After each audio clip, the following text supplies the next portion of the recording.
Bueno, buenas tardes a todos. Gracias a CaixaBank por invitarnos en el panel de hoy.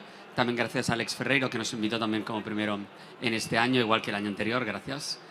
Para mí, bueno, CaixaBank invirtió en una de mis compañías como emprendedor, así que tengo una casa en especial cariño, así que siempre bueno después estar en esta casa. Breve presentación de mí. Ignasi Eras, General Partner de Crossroad Biotech. Somos una firma de capital riesgo. Estamos lanzando nuestro tercer fondo especializado en inversión en compañías en salud digital. Y ver un poco mi trayectoria en las últimas 2 décadas ha sido como emprendedor y como inversor en salud. Y gran parte de mi trabajo, una parte importante de mi trabajo siempre ha sido pues relaciones con socios, atraer a nuevos socios, fidelizar a estos socios para complementar, pues bien, con sea con financiación o con otras actividades a nuestra compañía, ¿no? Así que siempre un poco me gusta pues conocer cómo era la otra persona, cuáles eran sus intereses para justamente pues establecer esta conexión y bueno, que hubiera una relación pues que todos pues saliéramos ganando. Y ese es un poco el leitmotiv de este evento o del panel del día de hoy, que es justamente qué es lo que los inversores buscan, ¿no? en un fondo de Venture Capital.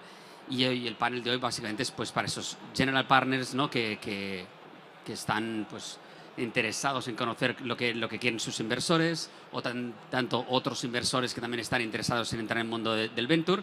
Y hoy discutiremos pues eso, con un panel de expertos de primer nivel que tengo mucho agradecer muchísimo que hayan participado hoy y bien, si os parece hago una pequeña presentación. El panel durará 30 minutos, sé que será bastante breve, haremos una dinámica más de preguntas y discusiones y al final unos minutos también para preguntas. Así que bueno, pequeña, muy breve presentación. Empezamos con Xavi Navas, Chief Innovation Officer de Rex Patrimonio. Yo creo que Rex Patrimonio es uno de los family offices más profesionales que he conocido nunca. Llevo 10 años, 20 años trabajando en esto y la verdad es que siempre me quedo maravillado con su profesionalidad. Así que Xavi, junto con Natalia y con otro equipo, pues lo están liderando. Una persona extremadamente con una gran carisma, gran persona y un súper buen conector. Así que si necesitáis también una buena conexión, después hablad con él, que seguro que conoce a todo el mundo. No hace falta que mientas, tampoco. No,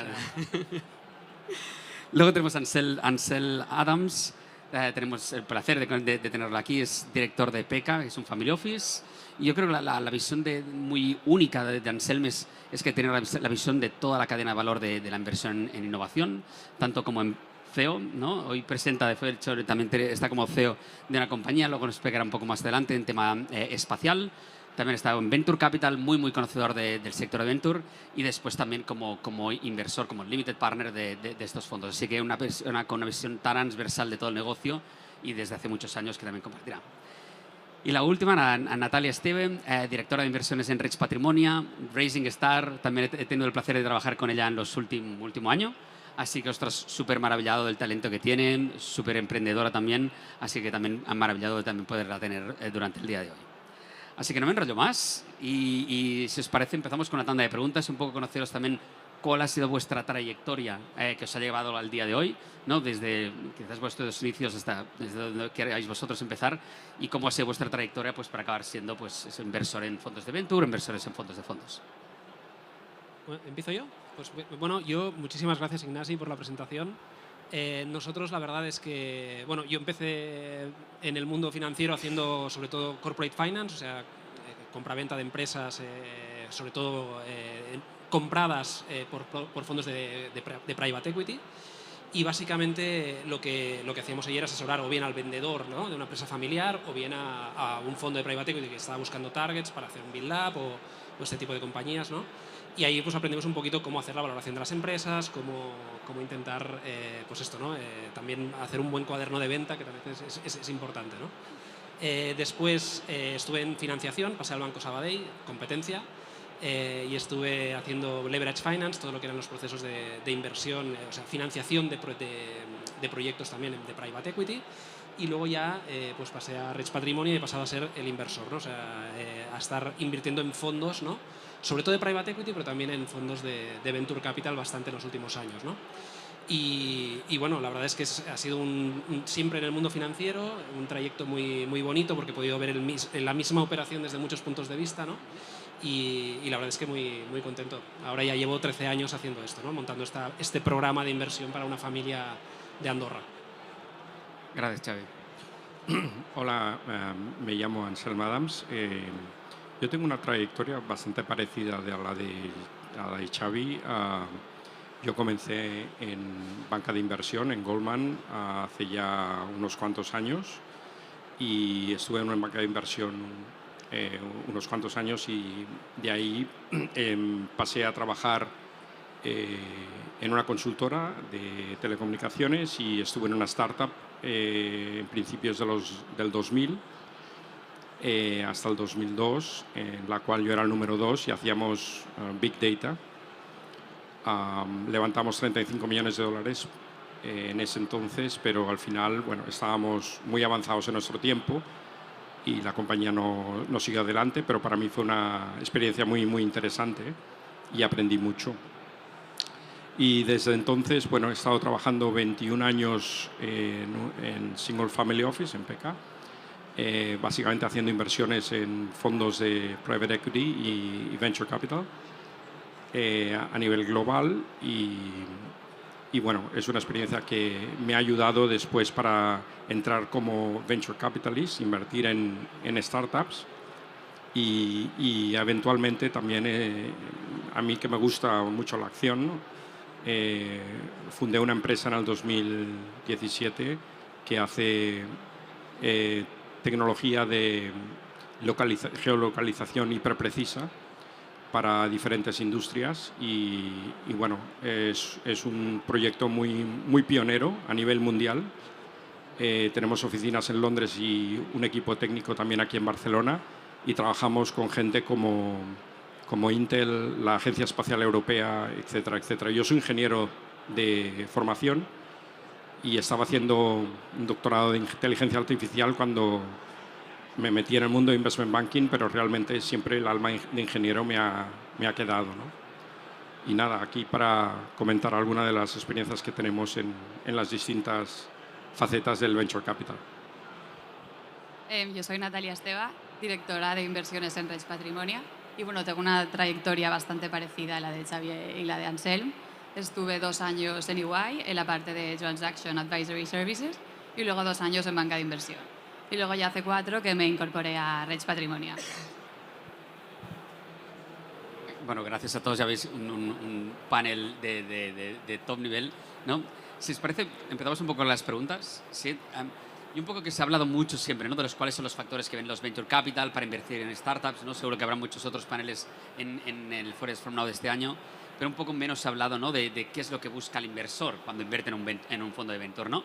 Es un poco un paso para arriba. Entonces, si pudiéramos un poco discutir un poco cuáles son los factores clave que vosotros veis cuando evaluáis a un general partner, cuando evaluáis un fondo, cuando evaluáis una firma de venture, y cuáles son esos criterios que estáis viendo que son de para vosotros valor para tomar esa decisión de cuál invertir sí, en cuáles invertir no. Son primeros fondos, hay muchos no, hay mucha literatura al respecto. Si son first time funds, hay mucho handicap para ello. Con un poco vuestra estrategia también en esto y vuestra experiencia y conocimientos en los últimos años. Bueno, nosotros analizamos muchas cosas, ¿no? Quizá lo primero de todo y muy evidente, ¿no? Es si te encaja la estrategia, ¿no? O sea, antes de entrar a evaluar nada más, ¿no? Es decir, oye, ¿cómo encaja esto dentro de mi política de inversión? Si ya ves que, pues, en nuestro caso, no sé, un fondo de deep tech en India, pues seguramente es demasiado específico por geografía, por el sector o lo que sea, ¿no? En nuestro caso, a lo mejor hay gente que sí que le encaja. O sea, el tema es tener una política de inversión clara y decir qué quiero hacer y qué no quiero hacer, ¿no? Esto es lo primero. Una vez tienes esto claro y te encaja, ¿no? Dices, oye, pues es un fondo de venture, digital health, que nos interesa, ¿no? Un poco vuestro caso, ¿no? Pues decir, oye, a partir de aquí vamos a analizar el siguiente paso y para mí lo más importante es el equipo, ¿no? O sea, ver realmente qué experiencia tiene ese equipo, cómo se llevan entre ellos, qué profundidad de equipo hay, es decir, que no haya un riesgo de una sola persona que, pues Dios no lo quiera, le pasa un autobús por encima y no puedes, el fondo no continúa, ¿no? Y se acaba ahí. Lo analizamos muy en profundidad, porque al final estos son personas, ¿no? Y al final a largo plazo pues tienes que ver una consistencia, ¿no? Es decir, que al final en un fondo de private equity cuando inviertes o en un fondo de venture capital estás invirtiendo a 10, 12, 15 años vista, ¿no? O sea, esto dura más que el matrimonio medio en España, ¿no? O sea, siempre hacemos un poco la broma, pero es que es verdad. O sea, tienes que estar muy claro y tener todos los tics mirados previamente, ¿no? Y que la dinámica del equipo sea buena es muy importante, ¿no? Y su capacidad de hacer, ¿no? Lo que decías de los first time funds, pues sí, hombre, es una cosa que hay a quien le puede encajar y a quien no. Son los que más volatilidad tienen, ¿no? Son los que normalmente son pruebas de concepto, donde hay una digamos, una idea que sí es buena, con poco dinero suele escalar mucho mejor, ¿no? Que luego cuando ya mueren de éxito, ¿no? Porque hacen un fondo de 1.000 millones para hacer esa estrategia que con 100 funcionaba, pues a veces no es tan bueno, ¿no? Pero también hay el riesgo de que no funcione esa idea y por lo tanto se vaya a cero, ¿no? Por lo tanto, digamos, los que más binarios hay dentro del Venture Capital, que ya de por sí es una clase de activo binaria, ¿no? Yo quería complementarlo muy bien lo que ha dicho el Xavi, ¿no? Os explico un poco. Yo portfolio manager, ¿no? 21 años, y tengo que llevar una cartera, tengo un dinero y sé que lo tengo que invertir en unos fondos, para que veáis un poco el proceso mental por el cual nosotros vamos a tomar las decisiones de inversión, ¿no? Y lo que pensamos es tenemos que tener una cartera diversificada. Bueno, eso todo el mundo lo sabe. Y después tienes que escoger dentro de esa cartera diversificada el nivel de riesgo que tú quieres tener como inversor.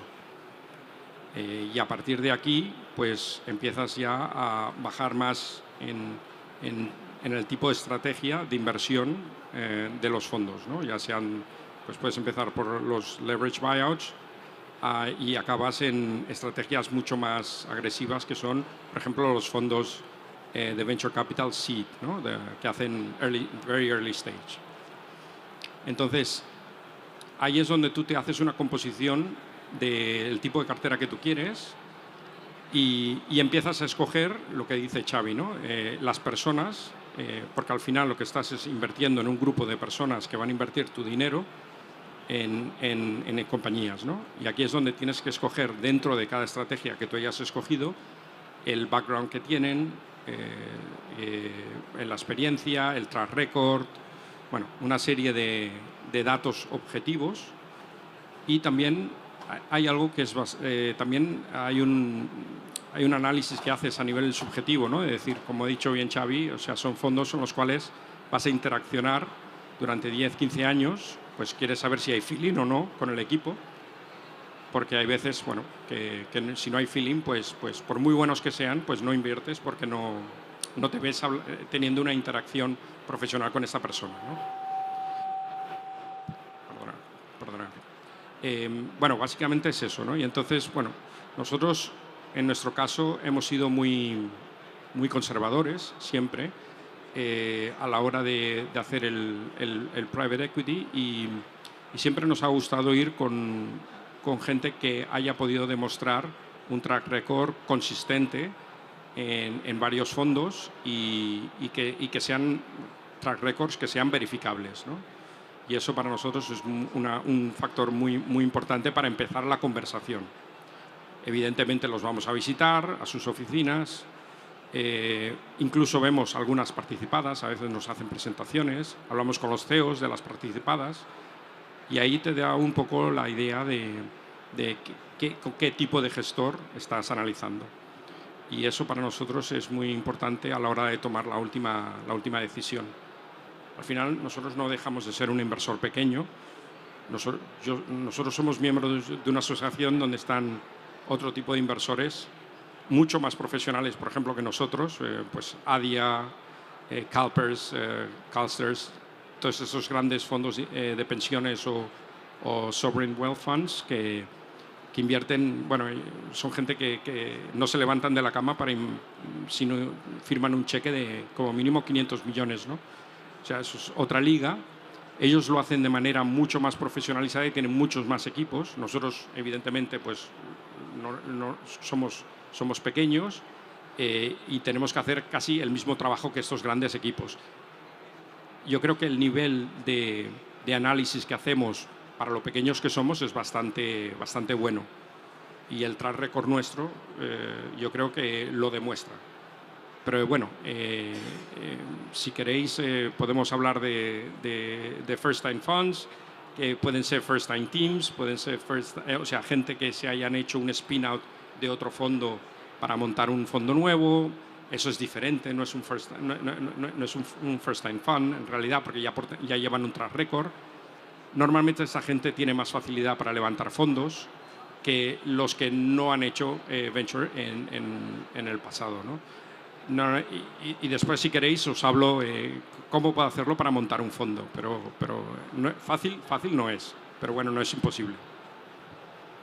Cierto. Luego quizá añadir, la parte de track record es muy importante, pero también mirar el attributable track record a cada persona. O sea, realmente, si miras un fondo con muy buen track record, pero que justo el partner que ha hecho la mayoría de los deals ha ido, realmente te cuestionas el track record de este fondo. Y luego, otra cosa que quizás habéis dejado para ya complementar es mirar los términos y condiciones del fondo. O sea, es importante también mirar el tamaño del fondo. Nos gusta invertir en fondos que crecen en tamaño, pero muy proporcionalmente. O sea, no que de repente duplican o triplican el tamaño. Y luego, condiciones legales, solemos mirar que sean estándares, que no se salgan de lo normal. Y un poco siguiendo con esto, gracias. ¿Cuál es vuestro un poco el pipeline, ¿no? Y quizás Natalia, un poco complementando lo que estás diciendo, de esta diversificación de diferentes fondos, diferentes tipos de estrategias. ¿Cómo, más o menos, qué pipeline tenéis, ¿no? Un poco clásico en Venture Capital, vemos, que sé, 1000 compañías al año, acabamos invirtiendo en 10. ¿Cuál es un poco el track record o el pipeline? Es que esta es una pregunta rápida, que veis, número de fondos vistos, en qué tipologías son más establecidos, más emergentes, y luego cuántos acabáis invirtiendo al cabo del año? Bueno, nosotros la verdad es que nos llegan deal flow, digamos, de fondos muchísimos, ¿no? A lo mejor nos llegan 500 o 600 fondos al año. Muchos, como os decía, ¿no? Tener claro lo que quieres hacer y lo que no quieres hacer te permite descartar bastante rápido. Entonces, en profundidad te diría que al año a lo mejor analizamos 30, de los que acabamos haciendo 4 o 5, más o menos. También es verdad que nuestra cartera ahora es bastante madura, con lo cual ya está, digamos, muchas relaciones las tenemos ya en la cartera, con lo cual hay mucho el siguiente fondo de uno que ya estamos, ¿no? Pero bueno, siempre estamos abiertos a analizar el mercado y ver talento emergente que pueda aparecer y que pueda encajar mejor en nuestra cartera, ¿no? Exacto, o sea, al final, si me haces la pregunta hoy o me la hubieras hecho hace 10 años o hace 20, estaría en un estadio diferente de la formación de la cartera, ¿no? Ahora la cartera que tenemos es bastante estable y básicamente lo que hacemos son re-ups. O sea, reinvertimos en fondos en los cuales ya hemos invertido, porque ya tenemos seleccionados una serie de fondos que de manera consistente, en las cuales ya somos inversores, tenemos mucha información, están produciendo retornos que nos parecen aceptables, ¿no?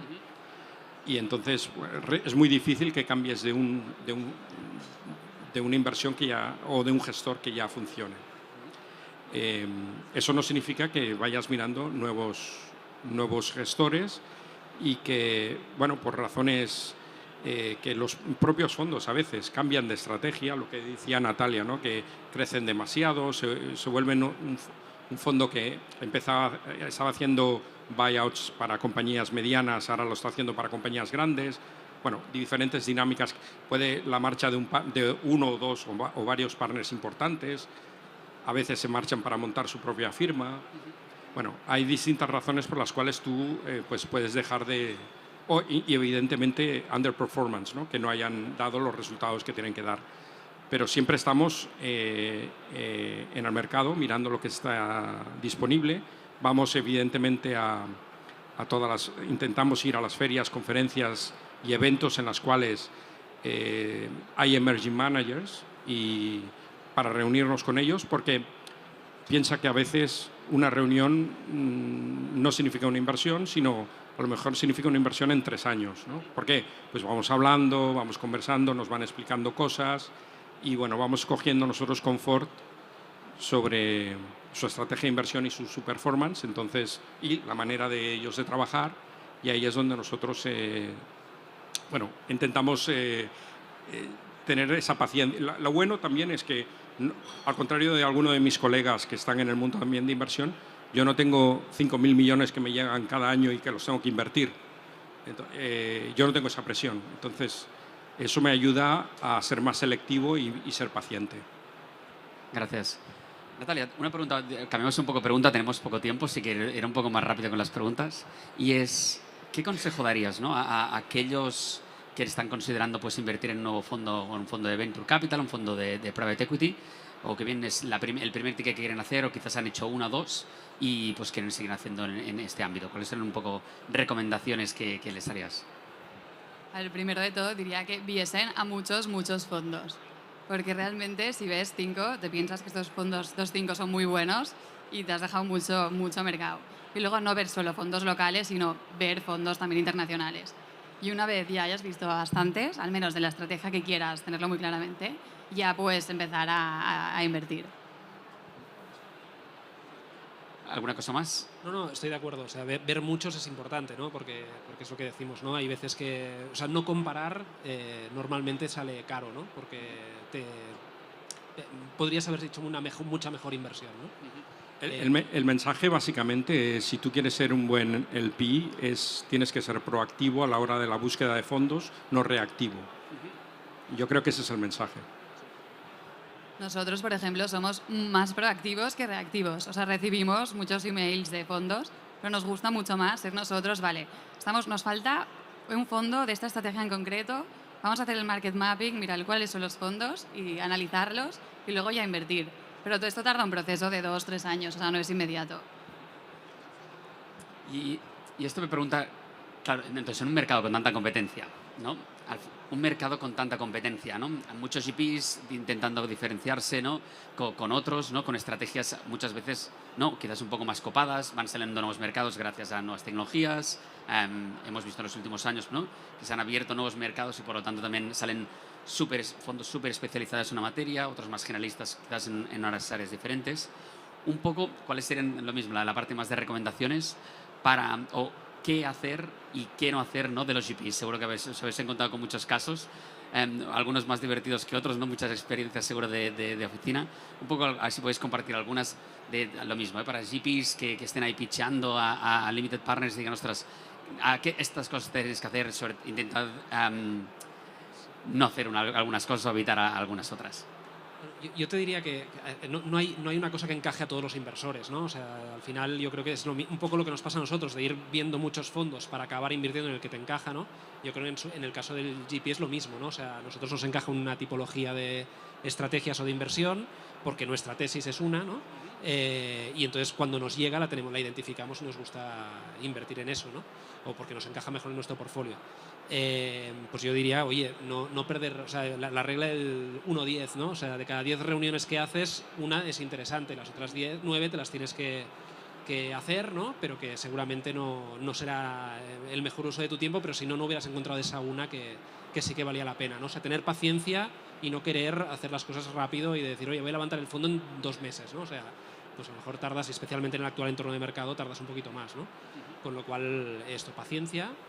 Y no sé, cosas de no hacer, pues no sé, a mí hay una cosa que me pone muy nervioso en concreto, que es, por ejemplo, cuando te viene un equipo a presentar, ¿no? Y uno empieza a explicar algo y los otros dos se ponen a mirar el móvil, ¿no? Y dices, oye, o sea, no te interesa lo que tu compañero está explicando, ¿no? Ya sé que es la 10ª vez que lo explicas, pero a mí esto es un signo de que el equipo no se tiene todo el respeto que debería, ¿no?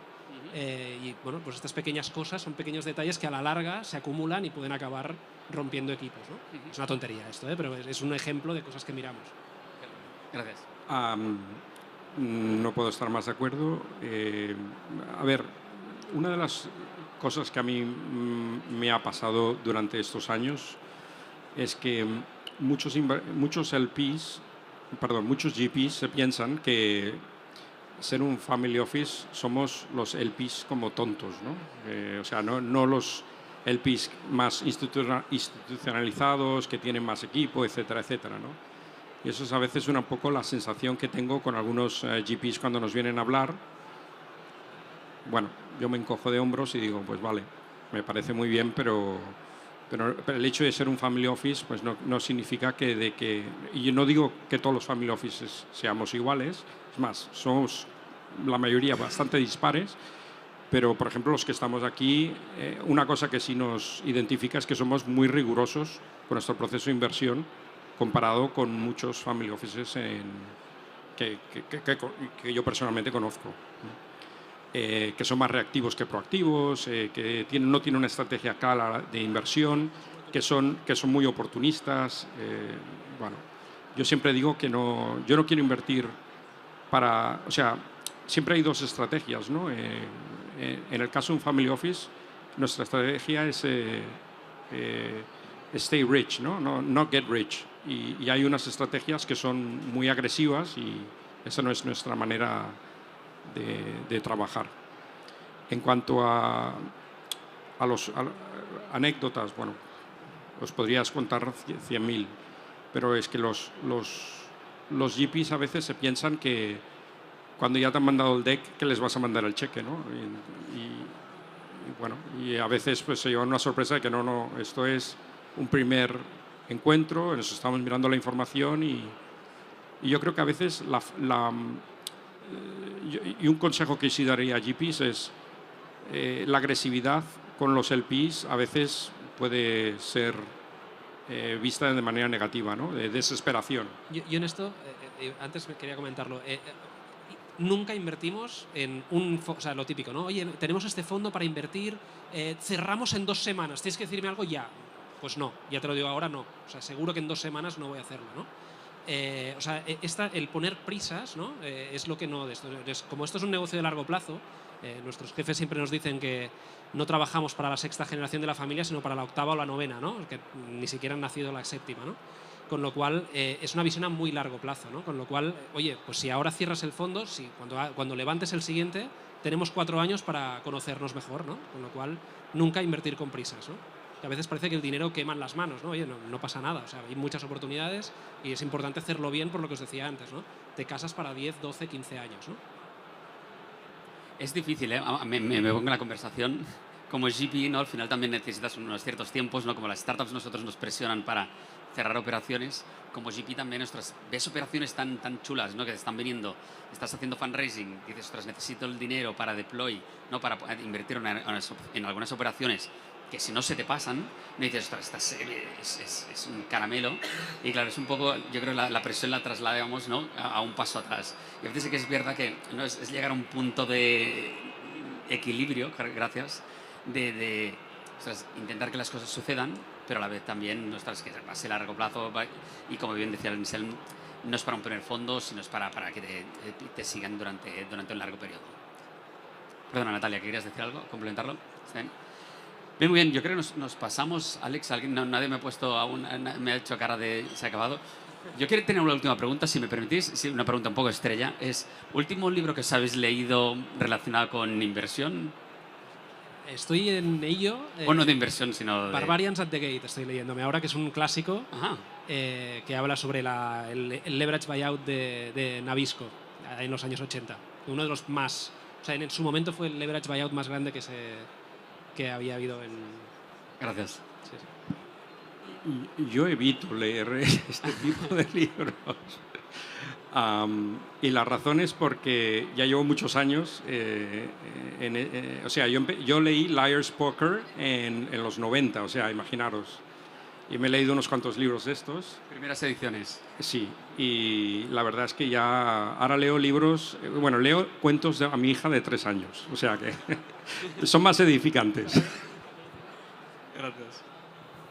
Yo el último fue el de Borja Durán, ¿cómo se llamaba? La política de inversión, que realmente os lo recomiendo porque está muy bien.